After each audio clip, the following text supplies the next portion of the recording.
Howdy folks, and welcome to the Hillbilly Kitchen. Today we're making deviled eggs. Now deviled eggs are a classic side dish for any holiday, everything from Easter to Thanksgiving, even the 4th of July. If you're cooking out, if you're having a big potluck get together or a big dinner, holiday dinner, they go with anything. So how we're going to start is we're going to put half a dozen eggs in a pot of water. Make sure your eggs are completely covered with water. Then to make them easy to peel, we're going to add just a splash of vinegar to it. You don't need a whole lot, teaspoon or so.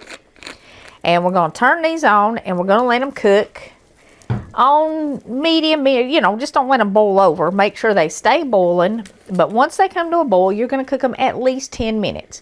Now, if you cook them a little bit longer, it ain't the end of the world. Don't let people freak you out and say, oh my gosh, these eggs are going to be cooked to death. Because they'll be fine even if they cook more than 10 minutes. But once they have boiled 10 minutes, here's another trick to make them easy to peel. While they're still in that hot boiling water, crack them all. And what that's going to do is it's going to get that hot boiling water in the shell, and it will help separate the membrane from the egg so you can peel them. But when you do that, you'll see little bitty bubbles coming out of your eggshell, and that's that boiling water going into your eggshell. And it, like I said, separates it from the egg, makes it much easier to peel. All right, now, once they've been boiling for 10 minutes, and these have, we can turn this stove off, and we're going to drain them and cover them with cold water.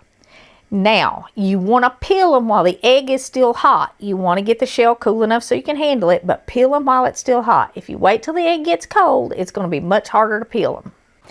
Once you get them covered in cold water, in just a minute, they'll be hot still, but they'll be cool enough that you can touch them. Give them a little squeeze. That too will help separate the egg from the shell, and I might have squeezed that one too much. And then just peel your eggs. You do want to rinse your eggs off after you peel them to get any little pieces of shell off of them. Also, eggs that are not as fresh usually peel better. So if you've got a couple dozen eggs in your refrigerator, boil the older ones for your deviled eggs. Okay, once you've got your eggs all peeled, you're going to cut them in half and you're going to separate them. And let me take my eggs out of my bowl here, because I'm going to put the yolk in the bowl. Now, you can cut them either way, the short way, this way, or if you want them more even, if you do them this way, you're going to have more white on one side and more yolk on the other side. Sometimes they still get a little bit uneven, but most people cut them the long way. But like I said, either way, it really doesn't matter. I think my mom and my granny and all my aunts, they used to cut them the long way. And it is kind of prettier that way, even though you have more yolk or more white on the bottom than you do on the top. Your deviled eggs are round. This way they're going to be oblong. So whatever you decide you want to do that, do it that way. This way they're even, and I think this is the way most people do it. And this way they also fit in all the little, if you happen to have a deviled egg tray. And this is another one of those things that Melinda got me from an antique mall or a vendor's mall or whatever you call it, a flea market type place somewhere. She goes a lot and she finds a lot of really cool stuff, but you just clean the yolk out of the white part of the egg and separate it. And you keep doing that until you get all your eggs cut in half and cleaned out. Okay, so my vintage egg tray here only holds 10 eggs, or 10 halves, 5 whole eggs. That's okay. I guess they knew you were going to tear up an egg or two when you were cooking them. Now, to this mixture, we're going to add a tablespoon of mustard and about 3 tablespoons of mayonnaise. You will need to adjust the mustard and the mayonnaise depending on how dry your egg yolks are. If your egg yolks are really dry, you might have to add a little more mayonnaise and mustard.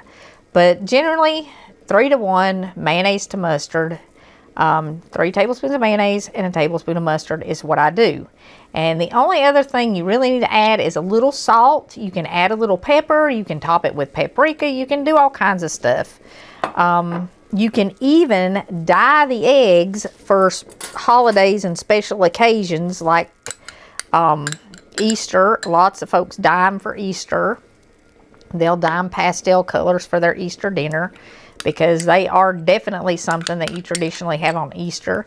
But if you were having a cookout for a patriotic holiday like the 4th of July or Veterans Day or Memorial Day or something, you could do them red, white, and blue.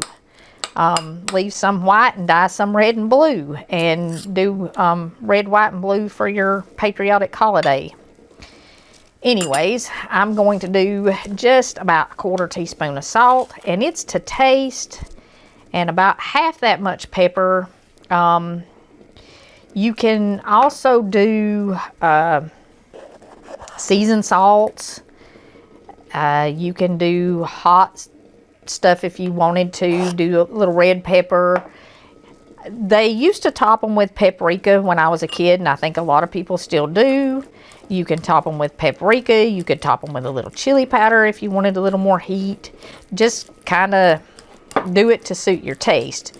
But the mayonnaise and the mustard and the salt are kind of necessary. And anything else, you know, add it to your taste. And you want to mash your egg yolks, whip them up until they get pretty smooth. I mean, little lumps are fine. And I always just use a fork. That's what everybody in my family always used. If you wanted to do some sort of a mixer, I suppose you could. Alright, that's fairly well mixed. You can keep mixing it if you want to. You can put this in a piping bag and get a tip and, you know, pipe it on your deviled eggs if you want to make them like swirly and pretty. And a lot of people do that. But everybody I ever knew used a spoon, and they just spooned it in there. That's what my mama and my aunts, my granny all used, and that's what I've used for all these years, and it works just fine. And listen, these are good any holiday dinner. If you're watching this around Easter time, though, we do have up a lot of Easter recipes, and I'm going to link that playlist in the end of this video. We just did a really cute little lamb cake, and I'm going to link that recipe if you want to do that for your Easter dinner for dessert. We have a couple of ham recipes and potato salad and coleslaw and all that stuff if you're doing a more casual dinner. Lots of folks do potato salad and coleslaw with Easter dinner anyway. But you just fill them all up like this. And like I said, if you want to pipe it in there, you can. You can dye your eggs different colors if you want to. That's entirely up to you. Romans 4:25 says, speaking of Jesus, who was delivered for our offenses and was raised again for our justification. See, no matter what you're going through, that hope of new life that comes on Easter is your hope. And if you believe in Jesus, if you are a Christian, if you know He was raised for your justification, if you know He died for your offenses, for your sins, then your hope is in Him. And that hope of a new life, justified with God, is your hope. And no matter what's going on in your life, no matter how dark it seems, in 3 days, Jesus rose from the dead. And in 3 days, hope was born. So no matter what your situation is, Jesus came to deliver you from that. And the Bible calls Him our deliverer. The Bible calls Him our hope. So I hope you are celebrating the hope of resurrection this Sunday. I hope you are celebrating the hope that we have in Christ. And if you are in a situation where you need hope, where your life is desperate and you need to be delivered, know that that hope came on Resurrection Sunday when Jesus rose from the dead so that you could be justified. And however dark it is, the Lord will deliver you from that darkness. Seek Him because he is there. You know, I cannot tell you how much different life is with hope and how much different it is with Jesus. There are no words to describe it. But when your heart knows him, when your heart is filled with the Lord, it changes your life and it changes the whole world. And more than anything, my prayer is that this Resurrection Sunday, or whatever day you are watching this, your life, your heart is filled with that hope. So, our deviled eggs are done. And like I said, any holiday, these are wonderful. They're like the most requested side dish. Everybody has to have them for holiday dinners. Whether you're doing a cookout or whether you're doing a big ham spread or turkey dinner at Thanksgiving, these work. They work as an appetizer and as a side dish.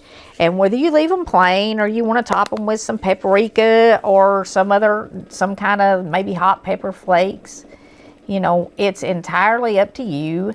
A little sprinkle on the top does change the way they look. Whether you spoon them in and over spoon them in some cases, like I did this one right here, it's entirely up to you. Some folks like to add pickle relish to them, and if you want pickle relish in yours, a little sweet relish or even a little dill relish, that again, do it to suit your taste. You're making it, do it the way you like it. And if you've got leftovers, which you're probably not going to have, I don't think I've ever had a leftover deviled egg at a dinner, you can add a little sweet pickle relish to this, and you can make egg salad sandwiches for lunch on Monday. So keep that in mind. If you happen to make too many, which like I said, I've never had a leftover deviled egg, but also if you've got leftover eggs that maybe you've dyed for Easter, you can make egg salad out of them, and you can make deviled eggs out of them. When I was a kid, you know, Granny raised chickens, and we always had tons and tons and tons of eggs. So they would, we would dye eggs. It was a half a day activity, boiling and dyeing eggs for us when we were kids. And then we would have deviled eggs with dinner, and then we would have egg salad, and we would have pickled eggs. And that was, you know, what they did with all the Easter eggs that they cooked for us, because nothing was thrown away when I was a kid.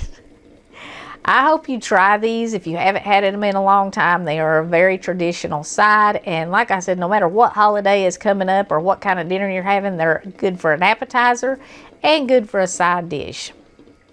Thank you so much for joining us in the Hillbilly Kitchen again. If you have not already, please don't forget to click like and subscribe before you leave. Share our videos with your friends. And until next time, remember to put God first.